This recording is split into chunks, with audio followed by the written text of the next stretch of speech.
Hello दोस्तों, आज मैं आपके लिए लेके आई हूँ बेहद रोमांटिक कोरियन ड्रामा, जिसमें हमारा मेन लीड लड़की के पीछे पागल ही नहीं बहुत पॉसेसिव हो जाता है, जिसके साथ आपको बिना भूले एक लाइक ज़रूर करना होगा।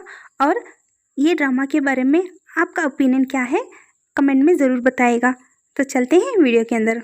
इस ड्रामे की हीरोइन सुरु, जो छोटी सी बच्ची है अभी, उसके माता पिता की डेथ हो चुकी है, लेकिन उसके सारे रिश्तेदार झगड़ा करने लगते हैं पैसों के लिए, लेकिन किसी को भी इसकी ज़रूरत नहीं है।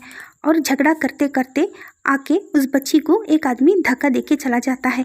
जैसे वो गिरती है, उसकी कज़न लोलो आके उसके फूलों पे पैर रखती है। सबके सब सुरु को वहीं पे छोड़ के जाने के लिए तैयार होके सब निकल जाते हैं। सुरु अपने माता पिता को याद करके रोने लगती है कि मैं अब कहाँ जाऊँ, माँ पापा कह के बहुत रोने लगती है। तभी हमारे मेन लीड की एंट्री होती है, जिंग, जो आके कहने लगता है तुम रो मत, क्या तुम मेरे साथ आना पसंद करोगी। ये पूछते ही सोरू अपना हाथ देती है और उसके साथ जाने के लिए तैयार हो जाती है। अब सोरू का जिंग के सिवाय इस दुनिया में कोई नहीं है, तो वो अपनी बाहों में उसको उठा लेता है और वहाँ से अपने घर ले जाता है। और कुछ साल के बाद हमें दिखाया जाता है सोरू अब बड़ी हो चुकी है और बहुत ही प्यारी हो चुकी है। एक तरह से अभी इसके पास एक गैंगस्टर की वाइब आती है। अभी मुस्कुराते हुए एक आदमी से कोई चीज़ मांगती है, लेकिन वो देने से मना करता है, तो वो अपना मास्क पहन लेती है और उसको डांटने लगती है, अगर तुमने नहीं दिया तो पता है तुम्हारा हाल क्या होगा।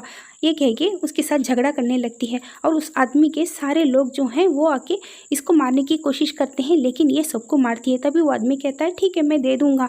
ये कह के वो आगे बढ़ाता है हाथ, और जैसे ही वो अपना हाथ आगे बढ़ाती है लेने के लिए, फ़ौरन वो प्रेस करता है तो उसमें से एक सुई जैसा निकल के उसके गर्दन में लग जाता है, गले में। तो वो कहता है अभी तुम कुछ देर में एक आदमी को ढूंढने लगोगी, अगर तुम किसी के साथ रात नहीं गुजारोगी तो तुम मर जाओगी, ये जहर तुम्हारे जिस्म में फैल जाएगा। ये सुन के वो तड़पने लगती है और उससे खुद को गर्मी महसूस होने लगती है और वो एक होटल में जाती है। और वहाँ पे जाते वक्त हमें दिखाया जाता है जिंग भी वहाँ पे इसी हाल में आया है, उसको भी किसी ने नशे की दवाई दे दी है। तो दोनों टकराते हैं और वो कहने लगती है मेरी मदद करो। तो पूछता है क्या तुम वही हो जिसे मैंने कहा असिस्टेंट से भेजने के लिए।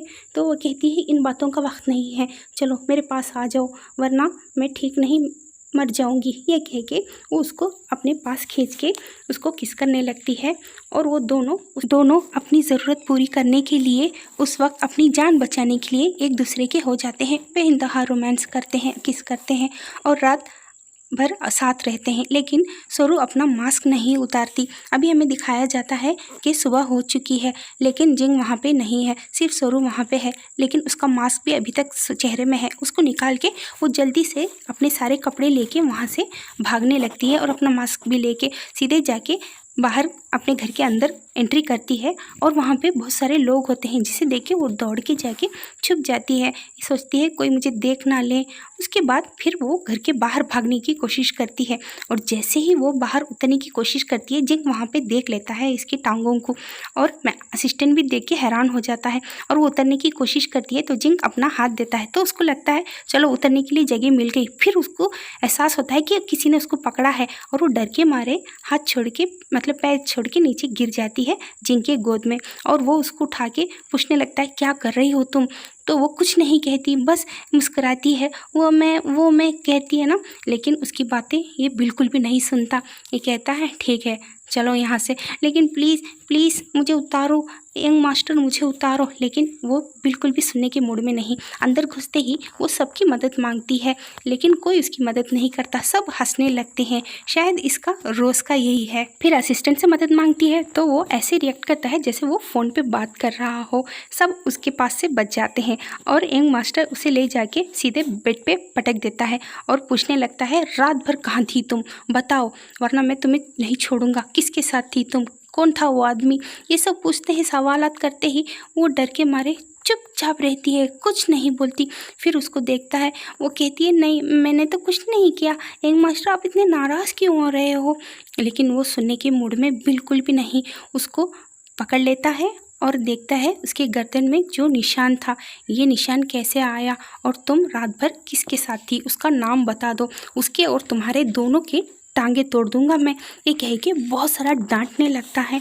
तभी वो बचने की कोशिश करती है तो कहता है जब तक तुम उसका नाम नहीं बताओगी तुम कमरे में ही सड़ना, बाहर मत निकलना। और इसको गुस्सा आता है, ये क्या कह रहे हो, प्लीज़ प्लीज़ सेकंड मास्टर। लेकिन वो और भी गुस्से में करीब आके कहने लगता है तो मैं ज़्यादा टाइम नहीं दूंगा, तुम्हें बता देना होगा किसके साथ थी तुम, वरना। ये कह के बहुत गुस्से में उसके करीब जाके डांटने लगता है, लेकिन वो भी गुस्से में उसको धक्का देती है और अब खुद से दूर करती है और कहती है आप मेरे साथ ऐसा नहीं कर सकते। तो वो कहता है मैं ऐसा कर सकता हूँ, तुम यहीं पे रहोगी। ये कह के वो वहाँ से जाता है और जाके दरवाज़ा बंद कर लेता है बाहर से, और ये गुस्से से दरवाजे को लात मारती है, लेकिन कोई नहीं खोलता। तभी असिस्टेंट वहाँ पे आता है और माफ़ी मांगता है कि मुझे माफ़ कर दीजिए, जिस लड़की को मैंने भेजा था वो लड़की आ नहीं पाई, वो कहीं फंस गई थी। तो वो हैरान हो जाता है, क्या तो फिर वो लड़की कौन थी जो कल रात मेरे साथ थी। ये कह के वो सोचने लगता है और असिस्टेंट को सारी बातें बताने लगता है, वो कितने करीब आई थी और वो उसने मास्क पहन रखा था, मुझे लगा कि तुमने जिसे भेजा था वो लड़की थी वो। लेकिन वो मना कर देता है, नहीं तो मैंने किसी को नहीं भेजा। ठीक है, तुम दो काम करो, पहले उस लड़की को ढूंढो कि वो कौन है, और कल रात ये किसके साथ थी सोरू, वो भी तुम जान के बताओ। और यहाँ पे सोरू लिखती हुई उसको यंग मास्टर को याद करके बहुत गुस्सा होती है, मुझे ऐसे बंद कर दिया अंदर, एक एक कुछ ड्राइंग करके करके नीचे फेंकती जाती है और गुस्सा करती है। वहाँ पे जिन आ जाता है, आके इसकी सारी हरकतें देखता है और वो डर जाती है।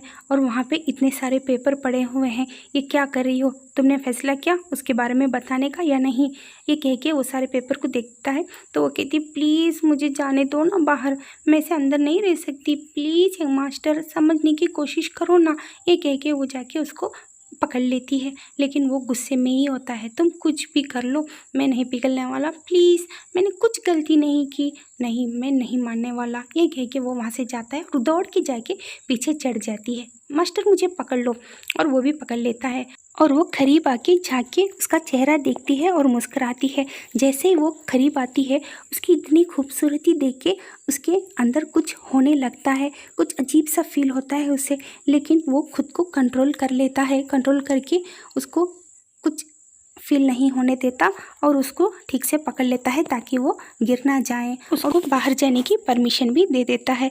अभी वो अपने मास्क के गेटअप में आके कहती है अपने आदमियों से, देखो कल रात जो आदमी मेरे साथ था तुम लोग उसको ढूंढ के लाओ, जो ढूंढ के लाएगा मैं उसको प्राइज़ दूंगी। असिस्टेंट आके एक क्लू देता है, देखिए सोरू जिसके साथ थी उसको भी एक बर्थ मार्क था बिल्कुल आपके जैसा, और वो लड़की जो आप मिलना चाहते थे वो भी आपका इंतज़ार कर रही है होटल में। और ये सब देख के वो प्रिंस को याद करता है, कहीं ये प्रिंस ने तो नहीं किया। तो ये कहता असिस्टेंट मुझे नहीं पता, लेकिन वो आपका होटल में इंतज़ार कर रही है, आप आइए। और यहाँ पे वो होटल में बैठी रहती है उस आदमी का जो नाइट में इसके साथ था, वो सोचती है आने दो उसको, मैं नहीं छोड़ूंगी। और यहाँ पे असिस्टेंट से पूछता है क्या सच में वही लड़की है। तो असिस्टेंट कहता है जी बिल्कुल, वो आपका इंतज़ार कर रही है नंबर 403 में, आप जाके देख लो मिल लो। और वो भी हाँ कह के वहाँ से निकलता है, उससे मिलने जाता है। तभी सोरू कहती है कुछ पैसे दूंगी, वो लेके चुपचाप चले जाए, वरना वो मानेगा नहीं तो मैं इसका खेल ख़त्म कर दूंगी। और जैसे ही जिंग अंदर आता है देखता है कि वहाँ पे कोई नहीं है, सिर्फ वहाँ पे एक मास्क पड़ा हुआ है जो उस लड़की ने रात को पहन रखा था। और यहाँ पे छुप के देख रही होती सोरू को एकदम शॉक लगता है कि जो लड़का आया है वो तो जिंग है, एक मास्टर है, ये कैसे हो सकता है, क्या मैं उस रात इनके साथ थी, नहीं नहीं ऐसा कैसे हो सकता है। लेकिन तभी वो उस मास्क को उठा के गौर से देखने लगता है तो उसको लगता है हाँ उस मास्क के साथ थी, और उस मास्क के बारे में सिर्फ उस लड़के को ही तो पता था जिसके साथ मैं थी। तो क्या वो सच में एक मास्टर है, क्या मैं उनके साथ रात बिता के आई हूँ, मैं अपना चेहरा कैसे दिखाऊंगी उनको, ये सोच के छुपने लगती है, उसको शर्म आने लगती है। और तभी जिंग को आवाज़ आती है तो वो पर्दे के पीछे जाके देखने की कोशिश करता है, और जाके वो जैसे ही पर्दा हटाता है वहाँ से सोरू गायब हो चुकी होती है। तो वो ढूंढता है कि वो लड़की है कहाँ जो मुझसे मिलने आई थी, लेकिन अभी यहाँ पे है नहीं, क्यों क्या हुआ होगा, ये सोच के उसको कुछ समझ में नहीं आता। तो वो कमरा छोड़ के बाहर निकल जाता है। उसके तो जाते ही थोड़ी देर में सोरू बाहर निकलती है और बहुत अफसोस करने लगती है, ये मैंने क्या कर दिया, क्या ये सही है या पता नहीं क्या, लेकिन मुझे पता लगाना होगा। ये सोच के परेशान हो जाती है और फैसला करती है यंग मास्टर के बारे में, वो क्यों वहाँ आए थे ये जानूंगी मैं। ये सोच के वो दीवार के जरिए कूद के जाती है। वहाँ पे मेड बात कर रही होती है कि यंग मास्टर जो मिलने गए थे वो लड़की तो आई नहीं उस कमरे में, पता नहीं क्या हुआ। ये सुनने के बाद उसको एहसास होता है कि यंग मास्टर उस नाइट की लड़की को मिलने ही आए थे, तो फिर क्या वो लड़की मैं ही हूँ? नहीं नहीं, ऐसा कैसे हो सकता है, मुझे ये बात जाननी होगी। और इतने में छिपकली को दिखाया जाता है जो वहाँ पे आई हुई होती है जिंग से मिलने।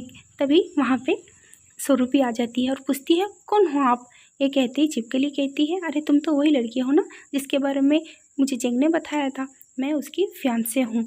ये सुनते ही, क्या फियांसे हो, ये क्या कह रही हो, तुम हो कौन, ये बातें मत बनाओ, सच सच बताओ। तो वो कहती है, अरे हाँ लिटिल गर्ल, मैं उसकी फियांसे हूँ, मैं लिटिल गर्ल नहीं हूँ। ये कहती है गुस्से में सोरू। तभी वो कहती है, मैं गिफ्ट देने आई थी, ये लो तुम उसे दे दो, वो भी नहा रहा है ना। ये देने के बाद उसको कहना कि मैं यहाँ आई हूँ।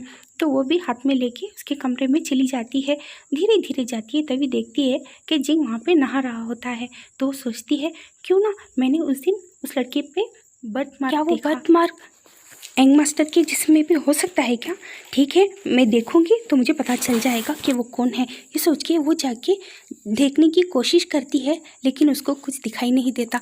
तो वो गिफ्ट वहाँ पे रख के जाके कर्टन के पीछे छुप जाती है। जैसे ही वो कपड़े बदलने के लिए बाहर निकलेंगे तो मैं देख लूँगी कि वो मार्क है या नहीं। अगर नहीं तो मैं गलत थी, मुझे पता चल जाएगा कि वो कौन सा लड़का था, ये मास्टर तो नहीं थे, इतना तो मुझे कंफर्म हो जाएगा, मुझे यही चाहिए। ये सोच के देखती है और यंग मास्टर की बॉडी देख के बस देखती रह जाती है, इतना बड़ा मुंह खोल के। ये तो कितना हैंडसम है, कितना अच्छा लग रहा है। फिर सोचती है, अरे क्या करने आई थी सोरू, तो क्या कर रही है।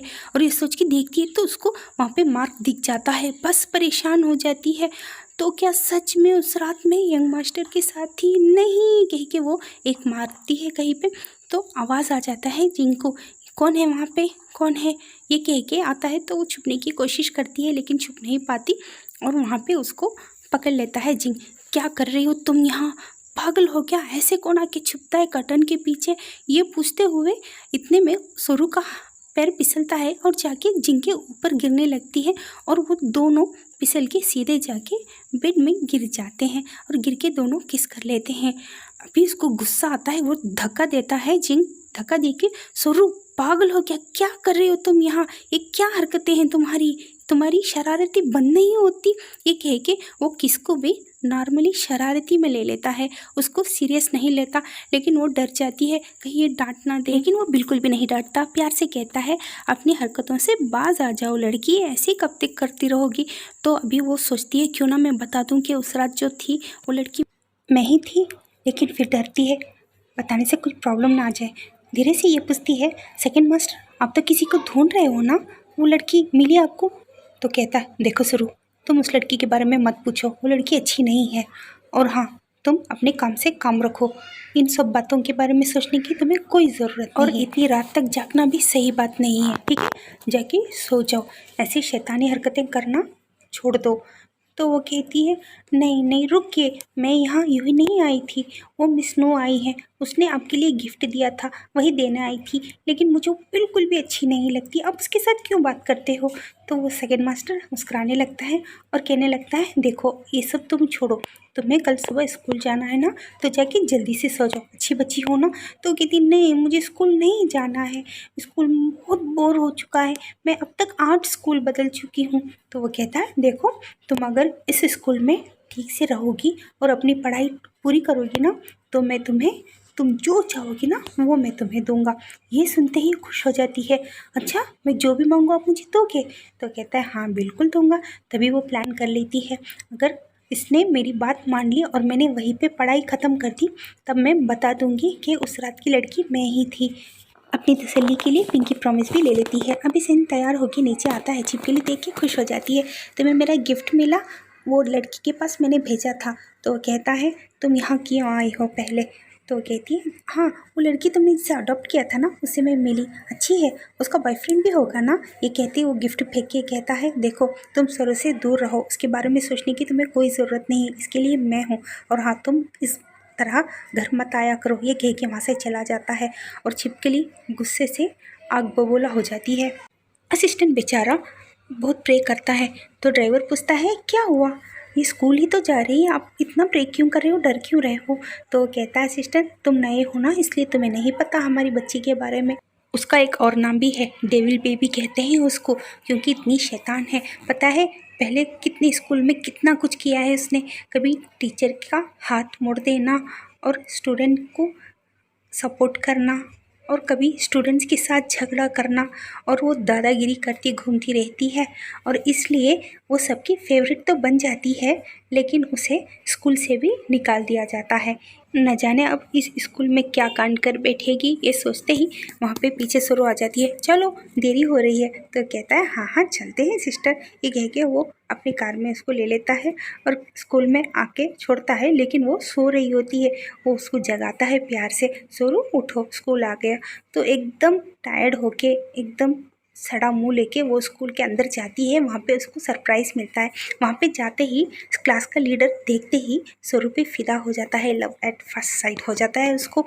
और वहाँ पे हमें लोलू को दिखाया जाता है, जो सोरू की कज़न होती है, वो भी वही उसी स्कूल में पढ़ रही होती है। सबको कहती है ये मेरी कज़न है, और इसको पता है किसी बुढ़े ने अडॉप्ट किया है, ये कह के वो उसका मजाक उड़ाती है और सबके सब मजाक उड़ाते हैं। अच्छा तो तुम उस बुढ़े को डैडी बोलती हो या क्या बोलती हो, ये सब कह के मजाक उड़ाते ही उसको बहुत गुस्सा आता है। लेकिन एक लड़की को बहुत बुरा लगता है और लीडर को भी बुरा लगता है। लेकिन सोरू तो ठेठी दादागिरी एक थप्पड़ लगाती है, और उसके बाद सारे लड़कों को जिसने उसका मजाक उड़ाया सबको एक एक थप्पड़ लगा के फाइनली इस लड़की को जाके इसको भी एक घूंसा देती है और अपनी कज़न के लिए स्पेशल ट्रीटमेंट करती है लात दे के।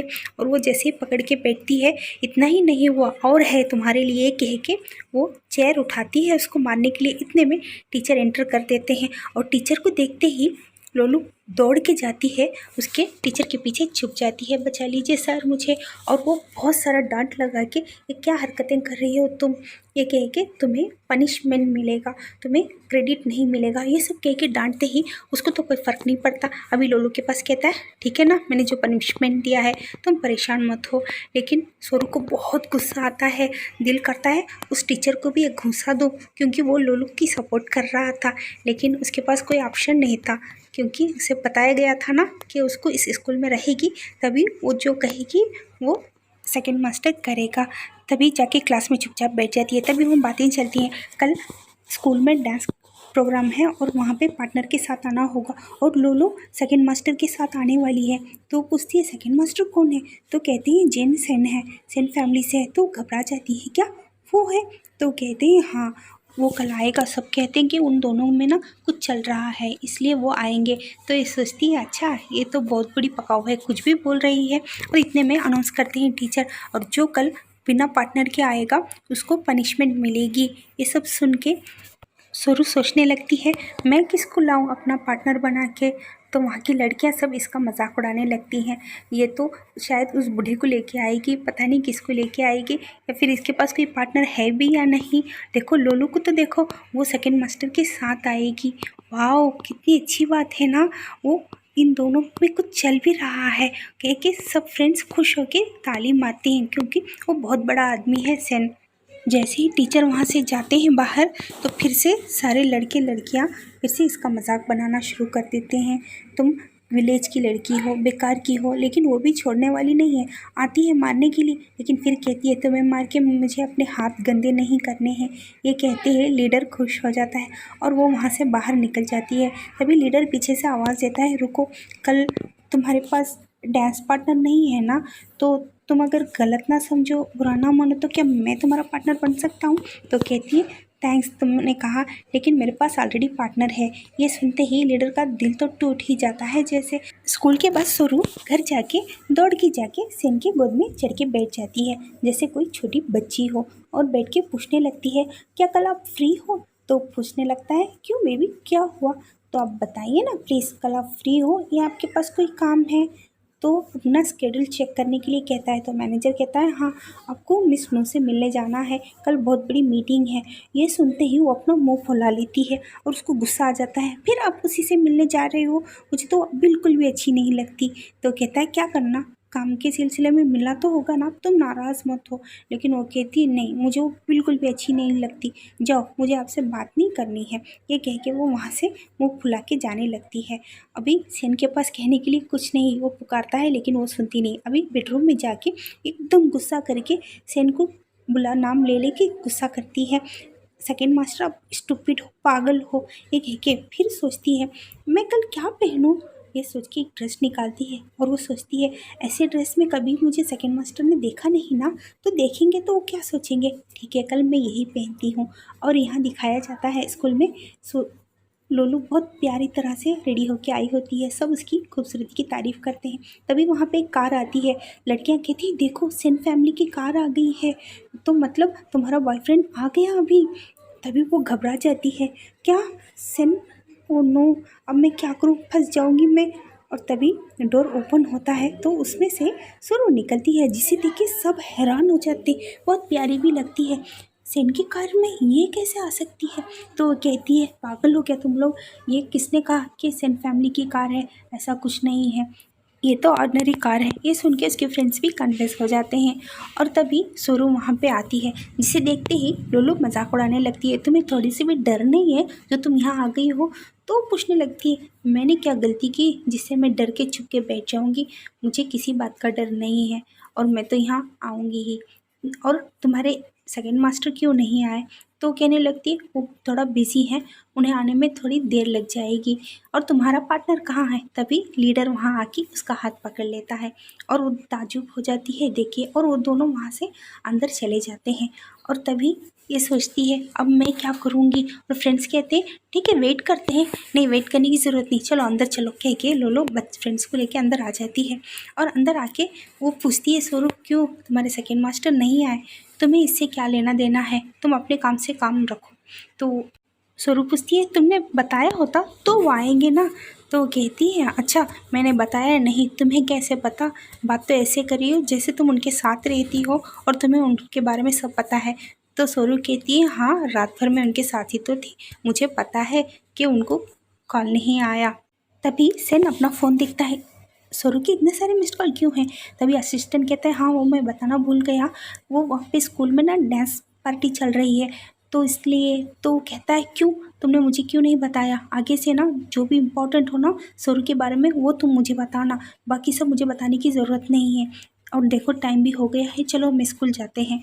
तो कहता है अभी मीटिंग है उसका मैं क्या करूँ, जो भी मीटिंग हो जैसी भी हो उस सबको कैंसिल करो, मुझे स्वरूप के पास जाना है, वहाँ ले चलो, ये कहते हैं। और यहाँ पे ये मजाक उड़ाती है लोलू, अच्छा तुम रात भर उसके साथ थी, इस बात को मैं कैसे मान लूँ, पागल कहीं की, झूठ बोल रही हो, तुम्हारी औकात क्या है, कहीं नौकरानी तो नहीं हो तुम सेन के घर में। ये कहते ही सारे फ्रेंड्स भी मजाक उड़ाते हैं उसका, अगर वो यहाँ आएंगे ना तो सिर्फ लोलू के लिए आएंगे, तुम ना ये बकवास मत करो। तभी सोरू कहती है ठीक है देखते हैं वो किसके लिए आते हैं, तुम कॉल करके देखो फिर से, नहीं करोगी ना कोई बात नहीं मैं खुद कर लेती हूँ। ये कह के सेकेंड मास्टर को कॉल करके स्कूल में बुलाती है, लेकिन उससे पहले वो स्कूल में आके पहुँच जाता है। और वो पूछता है क्या बात है। तो वो कहती है यहाँ पे आइए ना, स्कूल में कुछ लोग हैं जो आपसे मिलना चाहते हैं। तो वो कुछ नहीं कहता और सब के सब हैरान हो जाते हैं, कहीं इसने सच में सेकंड मास्टर को तो कॉल नहीं किया। तो ये लोलू कहती है वो झूठ बोल रही है, अगर वो यहाँ आ जाएंगे ना तब पता चलेगा कि वो सच बोल रही है या झूठ। तभी पीछे से आवाज़ आती है कि मैं यहाँ आ चुका हूँ। तो सब हैरान हो जाते हैं, घबरा जाते हैं। और सोरू पहले खुश तो हो जाती है सेकंड मास्टर को देख के, फिर उसको याद आता है हाय ये मैंने कैसे कपड़े पहन रखे हैं, अगर उन्होंने मुझे इस कपड़ों में देख लिया फिर मेरी टांगे तोड़ देंगे। ये सोच के वो जाके छुप जाती है पीछे और सबके सब देखते रह जाते हैं सेकंड मास्टर को। और लोलू खुश हो जाती है और लोलू कहती है वो हम पहले मिले थे ना हमारी फैमिली के, कहती वो हाथ पकड़ लेता है और कहता है देखो तुम ऐसी लड़कियां मुझे बिल्कुल भी पसंद नहीं जो मेरा नाम यूज़ करती हैं, इसको यहाँ से ले जाओ। ये कह के वो आवाज़ लगाता है अपने आदमियों को, फ़ौरन उसके आदमी आके लोलू को पकड़ लेते हैं। लोलू चीखती है नहीं नहीं प्लीज़ प्लीज़ छोड़ो मुझे, मैंने कुछ नहीं किया, आपका नाम मैंने यूज़ नहीं किया, आपका नाम तो इस लड़की ने यूज़ किया। ये कह के वो सोरू की तरफ हाथ दिखाती है। वो देखते ही सेन वहाँ पे सीधे जाता है और कहता है मेरी तरफ घूमो, लेकिन वो नहीं घूमती। सुरु डर के मारी चुप के खड़ी रहती है। वो आवाज़ काटता है, नहीं घूमो मतलब घूमो मेरी ओर। तो सबके सब सोचते हैं आज तो ये लड़की गई, जो भी हो लूलू के साथ जो भी हुआ हो, लेकिन सुरु के साथ जो होगा वो हम देखेंगे। और जैसे ही सुरु को इस ड्रेस में देखता है उसकी आंखें फटी की फटी रह जाती हैं, लेकिन वो मुस्कुराते हुए जाके सामने खड़ती है, लेकिन वो फ़ौरन अपना कोट निकाल के उसके ऊपर पहना देता है, जिसे देख के सबके सब शॉक हो जाते हैं।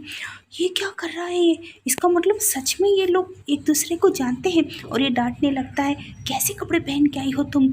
तो वो कहने लगती है नहीं वो डांस के लिए। क्या डांस के लिए?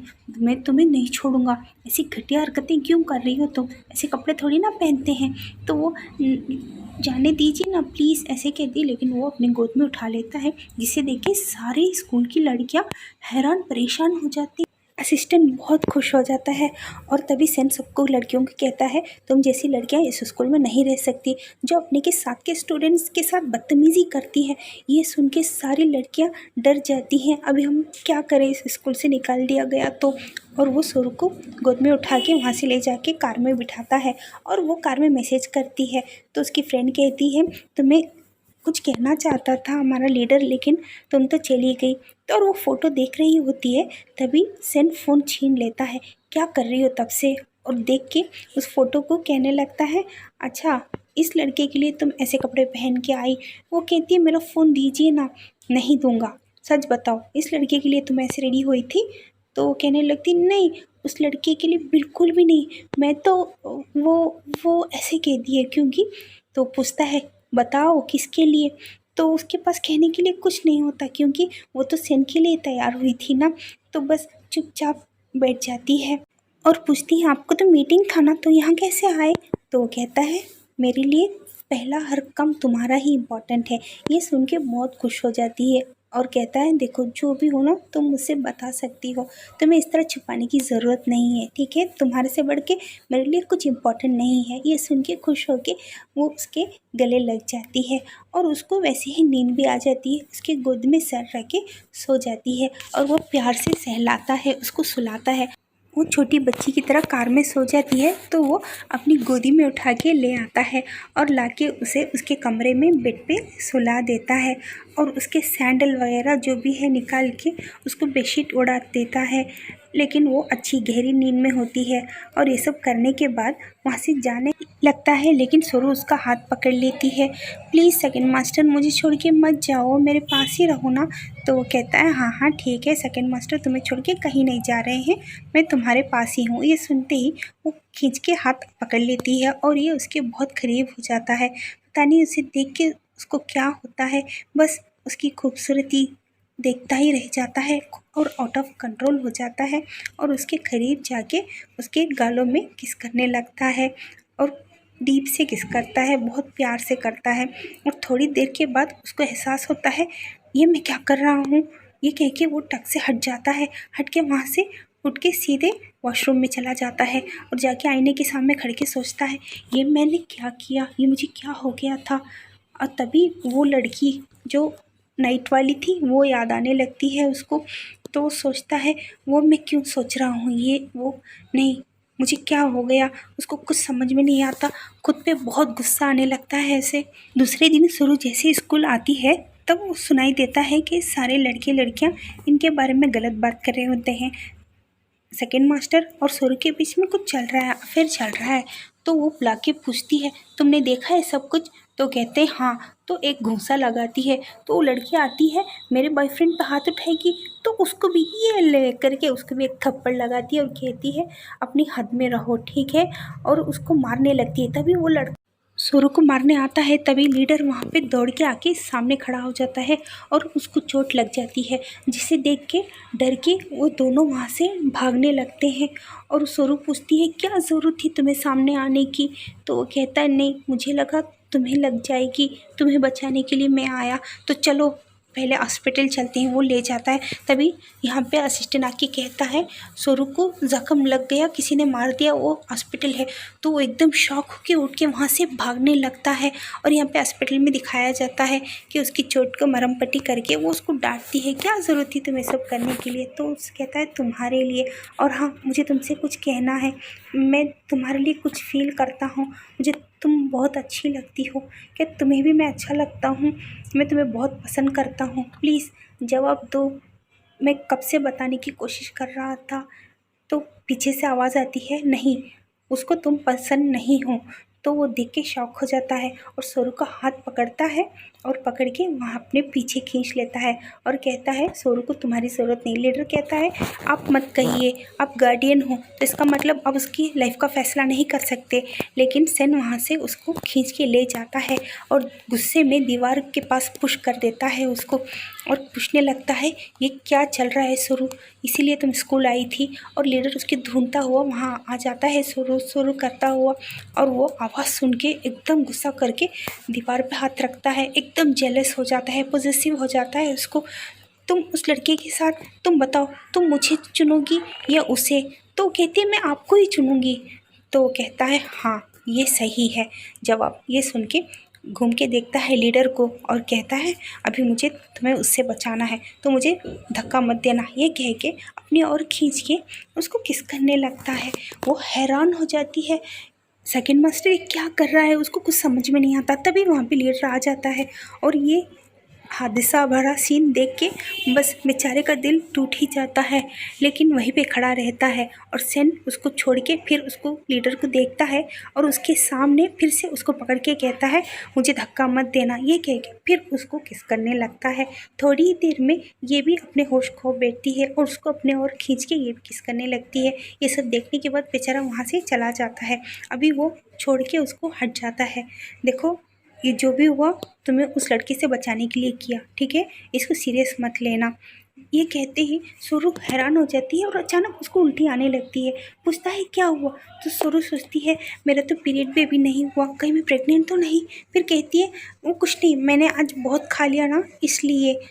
और आके चेक करती है प्रेग्नेंट ना हो, भगवान मुझे बचा लेना। लेकिन वो पॉजिटिव रिजल्ट आ जाता है जिसे देख के घबरा जाती है। अब मैं क्या करूँ, क्या सेकंड मास्टर इसको एक्सेप्ट करेंगे, क्या होगा अगर मैंने उनको बता दिया, कहीं उन्होंने मुझे डांट दिया, मैं क्या करूँ, मुझे कुछ भी समझ में नहीं आ रहा है। ये सोच के वो जाके नीचे ढूंढती है तो वो नहीं होते, वो ऑफिस में होते हैं। जैसे उसको मीटिंग का पता चलता है वो आके उस कमरे में छुप के नीचे बैठ जाती है टेबल के, और बहुत सारे लोग मीटिंग के लिए आ जाते हैं। और सेन के पैंट पकड़ के खींचती है और बुलाती है यहाँ आओ, और हार्ट का सिंबल दिखाती है। वो परेशान हो जाता है तुम यहाँ क्या कर रही हो, और पेन को नीचे गिराते हुए वो झुकने लगता है। सोरू ये क्या हरकतें हैं तुम्हारी, तुम यहाँ क्यों आई हो। और वो खींच के उसको किस करने लगती है। वो हैरान हो जाता है और एकदम से उठ के खड़ा होके सोरू ये क्या कर रही हो ऐसे आवाज़ करते ही सबके सब हैरान हो जाते हैं। सोरू डर जाती है और कहने लगती है वो मैं ऐसे करके मुस्कुराती है। और छिपकली को तो बड़ा गुस्सा आता है सोरू को वहाँ देख के, और वो फ़ौरन सोरू को गोद में उठाता है और मीटिंग को थोड़ी देर के लिए पोस्टपोन करके अंदर ले जाता है। पूछता है सोरू क्या कर रही थी तुम। तो वो कहती क्यों, मैं आपसे नहीं मिलना सकती, मैं बहुत मिस कर रही थी। क्या मिस कर रही थी, हाँ ये सब आपने ही तो शुरू किया, क्यों आपको मैं अच्छी नहीं लगती। तो वो कहता है देखो स्कूल में जो भी हुआ वो तो मैंने बता दिया ना तुम्हें, देखो मैं शादी करने वाला हूँ, ठीक है, तो मुझसे दूर ही रहोगी ना तो ज़्यादा अच्छा है। तो गुस्सा हो जाती है क्योंकि वो सरप्राइज़ देने आई थी कि ये प्रेग्नेंट है, ये बता देगी तो सुन के खुश होगा, लेकिन वो फ़ौरन ये बोल देता है तो उसका बेचारी का दिल ही टूट जाता है। और वो प्रेग्नेंट किट उठा के अंदर रख लेती है और कहती है ठीक है शादी मुबारक, आप खुश रहना। ये कह के वहाँ से चली जाती है और ये भी पीछे ही दौड़ता है। इतने में छिपकली आ जाती है। वो कहता है हटो रास्ते से। छिपकली उसको रोकती है और कहती है ये सब क्या चल रहा है, कहीं वो तो नहीं जो मैं सोच रही हूँ कि तुम उसे पसंद करते हो, तुम दोनों में कुछ चल रहा है क्या। तो वो कुछ नहीं कहता, वो कहता है तुमसे मतलब, लेकिन वो चुप रहने वाली नहीं है, छिपकली है ना कैसे छोड़ेगी। वो कहती है देखो तुम उसका पीछा छोड़ दो, उसे सोचना छोड़ दो, तुम दोनों के लिए यही सही रहेगा। तुम्हें याद है कि उसके माता पिता की मौत कैसी हुई। तभी हमें एक विजुअल दिखाया जाता है जिसे सोच के सेन घबरा जाता है और कहता है तुम अपने काम से काम रखो। ये कह के वहाँ से चला जाता है। छिपकली गुस्से से आग बबूला होकर सोचती है मैं तो छोड़ने वाली नहीं। अभी सुरु वहाँ पे जा रही होती है, तभी वहाँ पे बर्फ़ पड़ती है जिसे देख के उसको बचपन की बातें याद आ जाती हैं। जो सेकंड मास्टर के साथ बिताई उसने वो पल याद आते हैं कि वो कितने प्यार से इसके साथ हंसी खुशी से रहता था। तो अब ये सब कुछ ख़त्म हो गया, अभी वो छिपकली से शादी कर लेगा। अब मेरा क्या होगा, कितने प्यार से रहते थे, लड़ना सब कुछ उसी ने तो मुझे सिखाया है, सोच के रो रही होती है। तभी वहाँ पे सेकंड मास्टर आ जाता है और कहता है क्या कर रही हो, चलो घर चलते हैं। तो वो कहती है घर, मेरा तो कोई घर नहीं। तो वो कहता है ऐसी बातें नहीं करते, सेकंड मास्टर का घर ही तुम्हारा घर है। ये कह के उसको कहता है तुम्हें फील करने की ज़रूरत नहीं है, ठीक है चलो। एक कह के वो अब गोद में उठा के ले जाता है। तभी छिपकली खड़ी के सब पीछे से देख रही होती है और वो फ्लैशबैक सोचने लगती है कि तभी उसने पूछा होगा ये सब क्यों कर रहे हो, तुम उसके साथ रहना चाहते हो। तो सेन कहता है हाँ मैं उसको पसंद करता हूँ, मैं इसके साथ रहना चाहता हूँ। अगर मैं उसके साथ नहीं रह सकता ना तो भी मैं तुम्हारे साथ नहीं रहूँगा। तो वो पूछती है तो क्या तुम एंगेजमेंट तोड़ दोगे उसके लिए। तो कहता है हाँ। अभी छिपकली को पता है कि लूलू सुरु की दुश्मन है, तो वो सीधे उससे मिलने आ जाती है और कहने लगती है देखो तुम्हें सुरु के साथ जो करना है कर लो, इसके बदले में मैं तुम्हें बहुत सारा पैसे भी दूंगी और कोई प्रॉब्लम होगी तो सारी प्रॉब्लम को मैं संभाल लूँगी और अपने ऊपर ले लूँगी। क्या तुम्हें मंजूर है। ये सुनते ही लोलू पैसे उठा लेती है और कहती है हाँ। छिपकली और लोलू एक टीम बन जाते हैं और यहाँ पे सेन को बहुत सारा कन्फ्यूजन शुरू हो जाता है कि मैं उसको कैसे पसंद कर सकता हूँ, वो मुझे पसंद करती है। असिस्टेंट जो उसका फ्रेंड है उसको बुला के पूछता है क्या कोई मुझे पसंद करे तो क्या मैं भी उससे प्यार कर सकता हूँ। असिस्टेंट डांटता है ये क्या पागलपन है, कोई हमसे प्यार करे तो हम भी उससे प्यार कर सकते हैं, इसमें कोई प्रॉब्लम नहीं होती। तो ये सब सोचने के बाद बहुत सारी रोमांटिक बुक्स पढ़ रहा होता है। तभी सुरु वहाँ पे आ जाती है, आके बुक को उठा के देख लेती है। तभी वो छुपने लगता है, अरे रे इसने देख लिया अब क्या होगा। तो पूछती है सेकंड मास्टर क्या आप रोमांटिक बुक्स भी पढ़ते हो। तो वो उसको छीन के रख देता है और कहता है क्यों आई हो। तो कहती है मुझे कुछ डाउट था तो क्लियर करने आई थी। तो वो जैसे बचपन में उसको पढ़ाता था बिल्कुल वैसे ही अभी भी उसको बिठा के पढ़ाता है, जो वो सब कुछ याद करके एकदम खुश हो जाती है और खींच के उसके गालों में किस कर देती है और डर जाती है पता नहीं क्या होगा। और वो भी कम नहीं, वो भी उसको उठा के किस करने लगता है और उसको टेबल पे बिठा लेता है और बहुत पैशनेटली किस करता है। फिर वो आके कमरे में सोचने लगती है ये सब क्या चल रहा है, मुझे कुछ समझ क्यों नहीं आ रहा है। तभी उसको लोलो से फ़ोन आता है और वो कहती है देखो तुम्हारे माता पिता की चीज़ें मेरे पास हैं। ये सुनते ही सुरु हैरान हो जाती है, क्या मेरे माता पिता की चीज़ें तुम्हारे पास हैं, हाँ तुम्हें चाहिए तो तुम आ जाओ। तभी वहाँ पे सेन आता है तो वो सारी बातें बताती है। तो वो कहता है ठीक है जो भी हो मैं तुम्हारे साथ रहूँगा। तो कहती है हाँ मैं सब संभाल लूँगी, अब बाहर रहो। और उसको ले जाता है और कार में वेट करता है और हेडफोन लगा लेता है कि वहाँ पे जो भी बातें हों ये सुन पाए, और सीधे अंदर आती है। यहाँ पे उसका अंकल सुरु का किसी मोटू को बहुत सारा मस्का लगाता है। तभी वहाँ सुरु आती है तो कहता है देखो जो लड़की मैंने कहा था वो लड़की आ गई है। और देखते ही सुरु सीधा जाके पूछने लगती है तुमने कहा ना जो मेरे माता पिता की चीज़ें वो दो। तो अंकल कहता है बैठो पहले कुछ पियो बाद में दूंगा। तो वो जूस उठाती है, ड्रिंक करने की कोशिश करती है। इतने में मोटू कहता है ये लो मेरे पास ये जो है $300 मिलियन का है, तुम ये रख लो। तो सब खुश हो जाते हैं। तभी वो छीन के फेंक देती है और कहती है ये नकली है, ये जो मेरे पास है ना यही असली है। मोटू अपनी हद में रहे, तुम्हारी औकात नहीं है सब खरीदने की। मोटू गुस्सा हो जाता है, तुम्हारी ये हिम्मत, ऐसी बात कर रही हो तुम मुझसे। तो वो उसको एक किक देती है और नीचे गिरा देती है। सबके सब डर जाते हैं क्योंकि इसकी दादागिरी सबको पता है। और हाथ में जूस लेती है और गुस्से से नीचे फेंक देती है और अंकल से सबको डांट के कहती है मैं जो जिस काम से मुझे बुलाया वो तो, वरना मैं मोटू को नहीं छोड़ूंगी। तो अंकल कहते हैं ठीक है तुम इसे अंदर ले जाओ और वो जो है इसको दिखाओ। और वो अंदर जाती है तो मोटू गुस्सा होता है, उसको धक्का देता है, लड़की क्या कर रही है मेरे साथ। तो कहता है कोई बात नहीं हम उसको समझाएंगे। और जैसे ही अंदर जाती है वो हेडफोन में सारी बातें करती है ताकि सेकंड मास्टर सब सुन सके।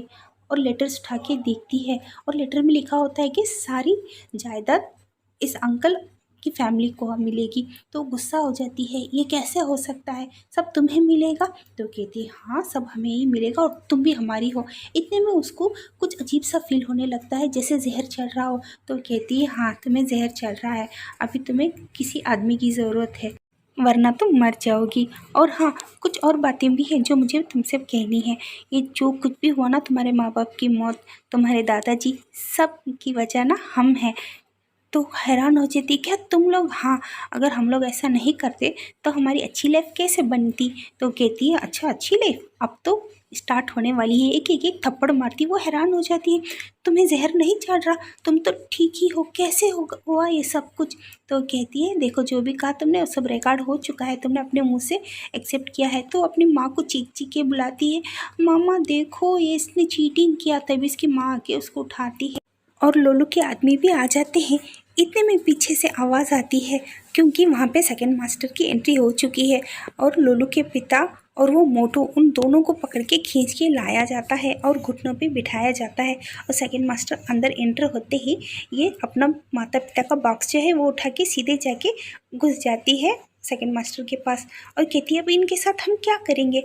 तो वो कहता है वही करेंगे, इन्हीं के ट्रैप में हम इन्हीं को फंसाएंगे। ये कह के जो जहरीला इंजेक्शन है वो मोटू को डाल दिया जाता है और डाल के उसके सामने लोलू को खड़ा दिया जाता है। वो बहुत गर्मी लग रही है, मुझे लड़की चाहिए।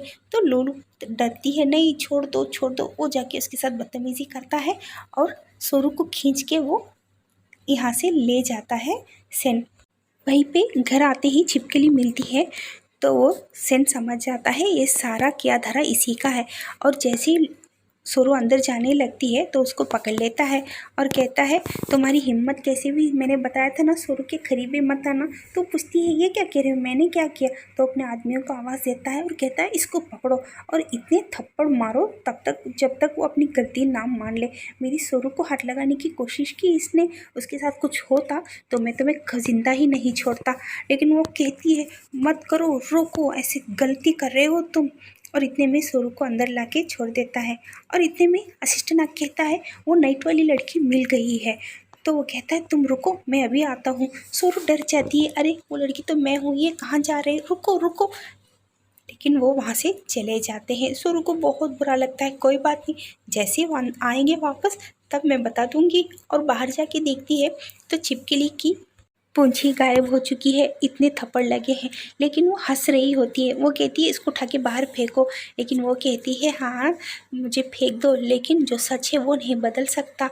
तुम्हें पता है तुम्हारा सेन तुम्हें इतना क्यों प्यार करता है, तुम्हारे माता पिता के मौत के पीछे उसी का हाथ है, इस वजह से वो तुम्हें इतना प्यार करता है। लेकिन सोरू कहती है ये सब झूठ है, मुझे तुम्हारी बकवास नहीं सुनी। छिपकली कहती है मानो या ना मानो तुम उस लेटर उठा के देखो, डेथ सर्टिफिकेट में सेन का साइन होगा तुम्हारे माता पिता के डेथ सर्टिफिकेट पे।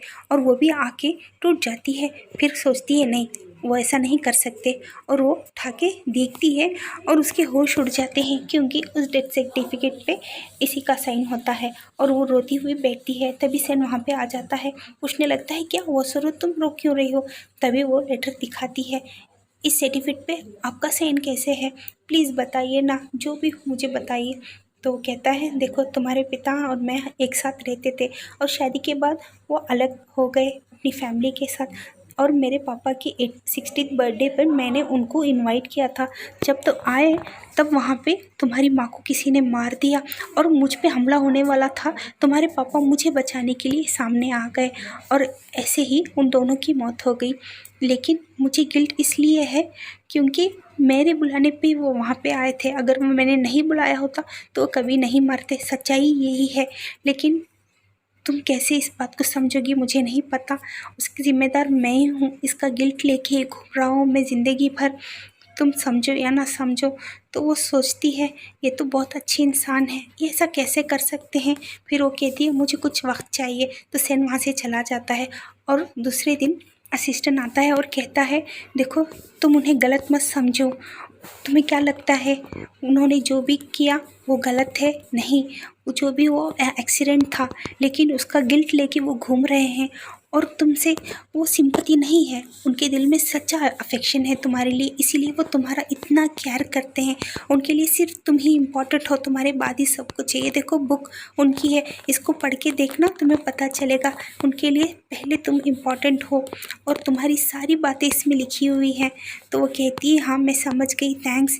ये कहते ही असिस्टेंट वहाँ से खुश होकर चला जाता है। अभी सिन बहुत फीलिंग में घूमता है कि कितना हम खुशी से रहते थे, अब सरू मेरे पास कभी नहीं आएगी। तो सरू दौड़ के आती है और कहने लगती है मैं सब समझ चुकी हूँ, मुझे सब पता है कि जो भी हुआ ना वो एक्सीडेंट था, इसमें आपकी कोई गलती नहीं है। अब से गिल्ट मत रखना। ये सुनते ही उसका दिल को इतनी तसल्ली होती है कि हक कर लेता है और खुशी से आंसू आ जाते हैं उसके। और सरू एक और बात भी मैं आपसे कहना चाहती हूँ, कह के वो कह देती है कि वो जो रात की लड़की को ढूंढ रहे हो ना वो मैं ही हूँ, और हाँ एक और सरप्राइज़ भी है मेरे पास। क्या ये क्या कह रही हो तुम हो? हाँ, और मैं प्रेग्नेंट हूँ। तो ये सुन के तो खुशी से झूम उठता है, क्या सच में तुम ही हो? और क्या दोनों किस करते हैं। ये प्यारी सी स्टोरी यहीं पे ख़त्म। अगर पसंद आए तो लाइक ज़रूर करना, और इस कहानी के बारे में आपका क्या विचार है कमेंट करके ज़रूर बताना।